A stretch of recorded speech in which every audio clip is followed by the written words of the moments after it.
Assalamualaikum warahmatullahi wabarakatuh. Perkenalkan, nama saya Alivia dari kelas MNJ 24A, MPM 24411013. Di sini saya akan mempresentasikan SWOT analisis dan perencanaan diri jangka pendek dan jangka panjang.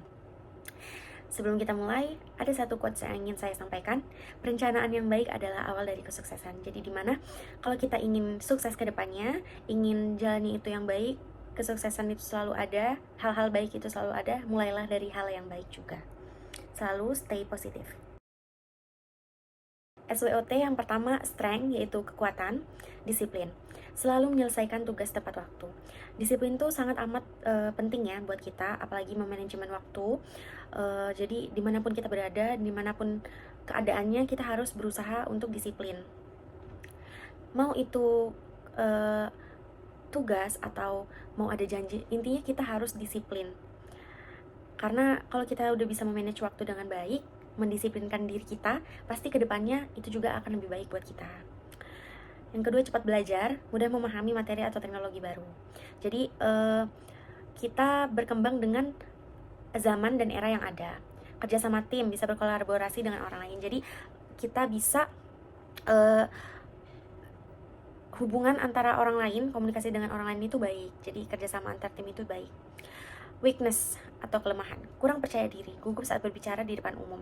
Nah, di sini ini kelemahan yang cukup amat banyak orang alami, karena dimana kalau kita di depan umum itu pasti kita nge-freeze, kita ngeblank, nggak tahu mau ngomong apa, padahal kita tadinya udah latihan, udah hafal, tapi di depan banyak umum kita jadi gugup, jadi nge-freeze, ngeblank.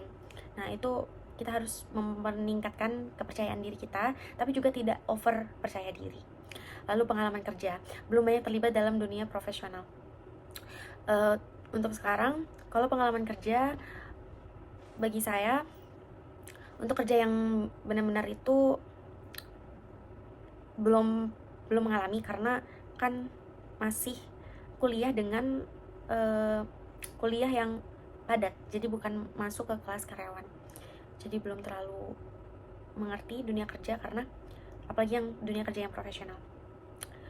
Lalu kelemahan manajemen waktu, kadang sulit membagi waktu antara tugas, kuliah, dan istirahat. Itu termasuk kelemahan yang mana bukan cuma saya yang mengalami, pasti banyak orang juga yang mengalaminya juga. Lalu opportunities, peluang, banyak program magang, pelatihan, dan workshop. Teknologi digital mempermudah belajar dan promosi diri, contohnya LinkedIn, YouTube, kursus online. Threats, ancaman, banyak pesaing yang punya keunggulan lebih, nilai skill pengalaman, dunia kerja cepat berubah, otomatis AI, tren industri. Lanjut, tujuan jangka pendek. Tujuan jangka pendek itu rencana jangka pendek, target yang ingin dicapai dalam waktu dekat, biasanya itu sekitar 1-3 tahun. Lulus kuliah, fokus untuk menyelesaikan studi dengan hasil baik dan IPK tertinggi. IPK tinggi itu keinginan semua mahasiswa-mahasiswi ya, tapi menurut saya tidak perlu IPK yang sangat memuaskan, karena kan paling tinggi itu kan 4 ya. Apa yang kita capai itu harus kita syukuri dan kita upgrade lagi. Jadi kalau saya menargetkan 3,5, kalau bisa lebih. Jadi lulus kuliah, fokus untuk menyelesaikan studi dengan hasil yang baik. Contohnya IPK saya selalu tidak turun, stabil, standar. Lalu pelatihan dan sertifikasi, mengikuti kursus sesuai minat, misalnya desain grafis, digital marketing, bahasa asing, dan sebagainya. Nah, ini sangat kita butuhkan, karena apa? Kalau semakin banyak pengalaman, semakin kita banyak ilmu, banyak yang kita dapat, karena beda penyampaian, beda guru, beda lingkungan, sisi kondisi itu juga mempengaruhi ya, karena sangat dibutuhkan di dunia kerja. Nanti sertifikasi itu sangat dibutuhkan, pengalaman itu butuh banget. Nah, jadi tujuan jangka pendek bisa dengan pelatihan dan sertifikasi. Lalu aktif organisasi, menjadi panitia atau pengurus untuk melatih kepemimpinan. Nah, ini sangat amat dibutuhkan, karena kita tuh hidup bersosial ya, jadi kalau bisa kita coba, harus nyoba. Lalu magang, cari pengalaman kerja nyata di dunia profesional. Usaha kecil, mencoba bisnis kecil, contoh menjual produk handmade atau digital secara online. Nah, sekarang itu serba teknologi. Kita, Gen Z, kita sebagai anak muda, seharusnya kita lebih kreatif lagi, lebih bisa, karena semua itu bisa kita jual. Bahkan tidak harus makanan atau barang-barang, jasa pun kita bisa sekarang. Intinya kita harus usaha, mencoba dulu dari hal kecil. Itu tujuan jangka pendek saya. Ya, kalau yang sudah terlewati, yang sudah saya pernah alami, aktif organisasi. Lalu tujuan jangka panjang, karir profesional, mendapat pekerjaan tetap atau membangun karir sesuai minat. Jadi kita itu harus tahu apa yang kita butuhkan dan apa yang kita suka, karena kalau kita mengerjakan dengan apa yang kita suka, kita nyaman, itu juga pasti hasilnya juga akan baik. Jadi membangun karir sesuai minat itu sangat amat dibutuhkan. Usaha mandiri, merintis bisnis dari kecil. Saya ingin mempunyai toko baju dan brand hijab sendiri. Nah, kalau itu usaha yang saya ingin capai. Tapi alhamdulillah sekarang saya lagi proses untuk mengerjakan brand hijab. Jadi sudah ada progres ya 35%. Lalu pengembangan diri, menjadi pribadi yang punya prinsip, etika kerja, dan sikap profesional. Pengembangan diri yang saya maksud tadi ya itu yang harus kita punya ke depannya ya, tapi yang harus kita tanam dalam diri kita yaitu kejujuran.